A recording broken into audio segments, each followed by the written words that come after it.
When I am making my videos, I like to take pictures either before or after the video. Hello YouTube family, and welcome back to my channel. If you are new here, make sure you subscribe so you can get more content when it comes up. I am talking about thumbnails. You ever wonder how are people making these thumbnails? All the different varieties of thumbnails that you see for different content, how they picking the color. I am going to dive into Canva with you and take you step by step on how to make a thumbnail in Canva. When I am making my videos, I like to take pictures either before or after the video. But first, I want to give you a couple of ideas. I like to incorporate the picture during the time when I am producing the video because it helps me kind of keep everything collectively together. Sometimes in the past, I have forgotten, so I like to remember to do it during that time, and then everything is consolidated. How to choose a decent thumbnail. I would look at the different content creators and get ideas from your niche, and that can help you with the foundation. Overall, you want to make sure that you are producing a thumbnail that goes along with the content in your video. A couple of things that are going to go along with the content in your video is contrasting colors. Yellow is known to be one of the sensitive colors to our eyes. That is one color that has known to do pretty well with thumbnails. However, you'll see trends, and right now I'm seeing a trend to where you literally are taking a picture and you have words that are written that are significant to the material that is in your video. Use a larger text in your thumbnail. Remember, everyone is not reading from their desktop or an iPad. Most of the time we're using our cell phone. So you want the text on your thumbnail to be large enough for someone to be able to read it and understand the video they are about to click on. And speaking of clicking on a thumbnail, the overall goal is to have that thumbnail clickable. However, I know I mentioned that you can take pictures during your video. And remember, not all of your thumbnails have to have you on it. For example, if you're a faceless page and you're doing meditation music, then you may have water, some kind of serene photography on the thumbnail to represent the meditation piece. So I'm gonna take you right into Canva and we're gonna get started. Okay, so we're inside of the app for Canva, and you're gonna go over here. I'm gonna click on Create a Design, scroll down to YouTube thumbnail, and you'll see the pixel size is 1280 by 720 is the pixel size for your thumbnail. Now you can go this way, or you can go the simple way here under YouTube thumbnail and click on that.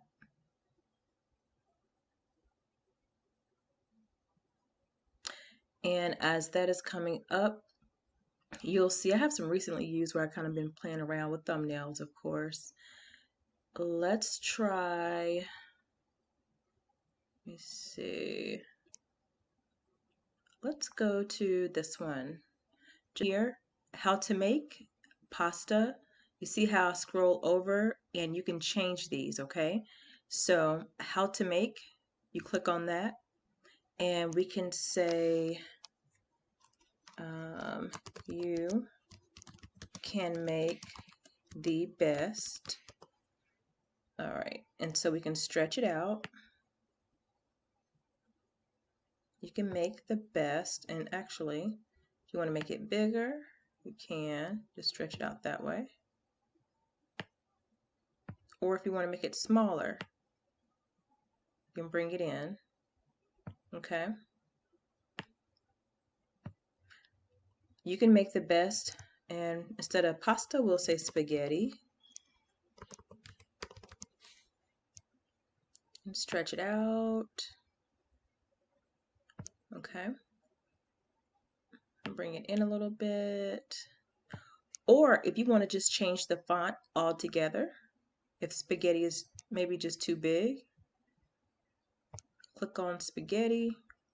Let's go up here, change the font down. Let's change it to 85.5. All right. If you want to change the colors, so instead of black, click on text color. have red, you have all different other colors. All right, so we'll just stick with the red, and then we'll click on spaghetti, and we'll click on red for that one. Now you have the background, so what I'm doing is I'm clicking on the entire background. So if I want to change this pasta, I will go over here.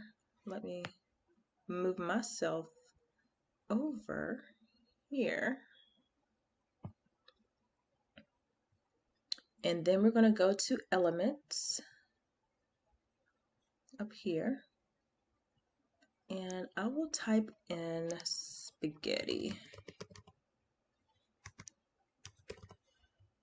Spaghetti and meatballs. All right, so instead of the pasta, I want spaghetti with meatballs.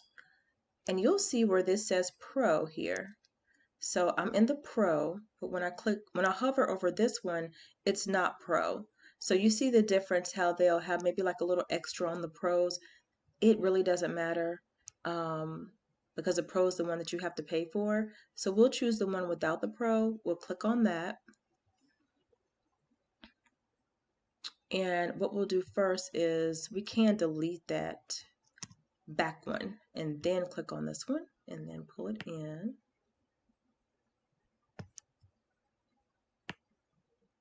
Like that.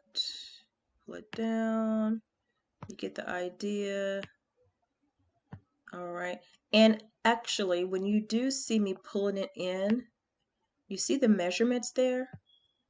So if there's anything that needs to be measured specifically for whatever you're doing, you know exactly where you are with the measurements. So we have a plate of spaghetti, and then we can move the words up here. You can make the best spaghetti.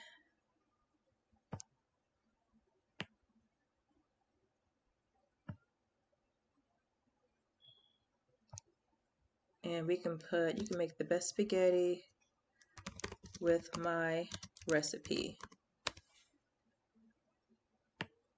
Bring it up. You got to make sure we're inside here.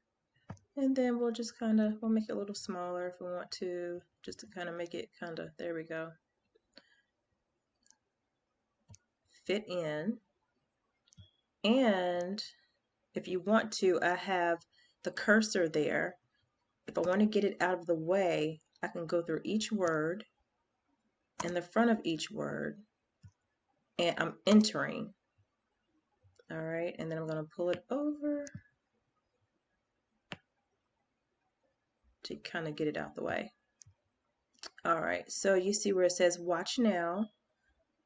We can change that text. We can change that to anything we want. It can be a text or it can be an element. So let's change it to another element. We're going to go for some stars to see. So we're going to delete that. And then we're going to pull the stars over here. And we will make them white. So we'll go up to the color, make them white. No, that doesn't work. Let's see. That little silver works a little bit. All right, so we have stars there. And okay, we want to put them in the corners. So we're going to duplicate them twice, right? That's 1 and 2. And I just clicked on that twice, the duplicate button. All right, so now the spaghetti is looking fantastic. And that's basically it for your thumbnail. There are lots of other different examples for your thumbnail, but this is just basically giving you an example of how you use the different fonts. I will definitely be doing more with Canva to show everyone all the different things they have on here. I mean, it's absolutely amazing. You can go on and on for days with this. So I hope you got a great idea of how to use this, and you see how you do not have to have Pro to be successful on Canva. All right, well, thank you. Thank you for tuning in and subscribe, and I will see you in the next video.